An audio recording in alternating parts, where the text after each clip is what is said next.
एका बाजूला माझा किती बाजू आहेत? 3 बाजू आहेत. त्या 3 बाजूमधलं मला एका बाजूला काय करायचं? समांतर काढायचं. मला एका बाजूला काय करावं लागेल? समांतर काढावं लागेल. मग मी काय केला? एका बाजूला मी समांतर दाखवला ना. आणि एका बाजूचा विचार केला, मी एका बाजूला समांतर दाखवणार. मी जास्त बाजूचा विचार करणार का? त्या 2 बाजूचा विचार करणार का? नाही. मला कुठेही काढता येईल 2 बाजू, म्हणजे एका बाजूलाच बघणार.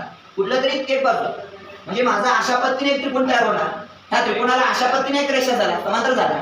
परत अजून एक त्रिकोण काढतो, त्या त्रिकोणाला अशा पद्धतीने समांतर दाखवणार, म्हणजे पलीकडे समांतर झाला. परत अजून एक त्रिकोण तयार करतो, त्या त्रिकोणामध्ये मी काय करणार? अशा बाजूला समांतर दाखवणार. बघा, अशा पद्धतीने बघितलं तर खालच्या बाजूला समांतर झाला. अशा पद्धतीने दाखवलं तर बाजूला तिकडच्या बाजूला समांतर दाखवलं. परत इकडच्या अशा पद्धतीने दाखवलं तर इकडच्या बाजूला समांतर होणार.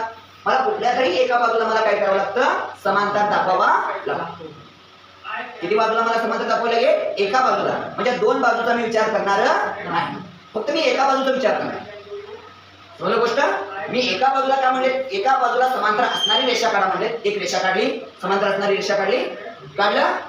त्याच्या उरलेल्या बाजूना, म्हणजे 2 बाजू उरले का नाही? एका बाजूला तर मी समांतर दाखवला, 2 बाजू तरी उरले.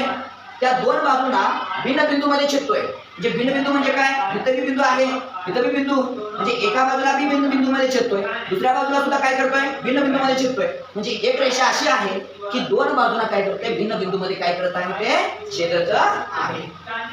समजतंय? काय सांगितलं? लक्षात आला?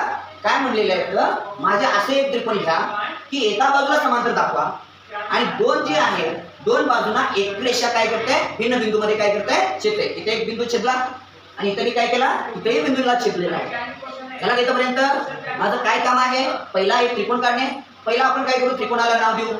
त्रिकोण कुठला आहे? ए बी सी, किंवा आपण हे तरी नाव द्या. तुमच्या मर्जीप्रमाणे तुम्हाला नाव देता येतो. तुमच्यावरती कोणी राज्य करणार नाही. तुम्हाला तुमच्या पद्धतीने तुम्हाला नाव देता येतं.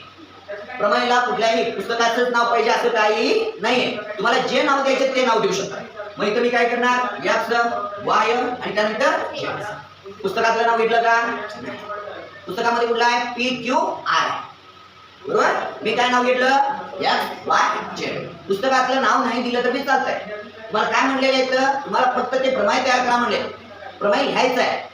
मग काय बघणार? पहिला हा प्रमेय पहिला वाचायचा. वाचून काय करायचं? आकृती काढायचं.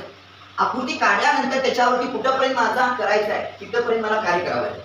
मग आता इथं मला सांगा, आता मी नाव दिलं, त्या नावामध्ये इथं माझं एक रेषा देतो, त्या रेषेला नाव देतो यम.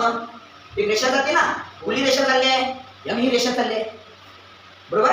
खुली रेषा चालली आहे, यम ही रेषा चालली आहे. मग कुठल्या 2 बाजूमध्ये बिंदूमध्ये छेदते हो?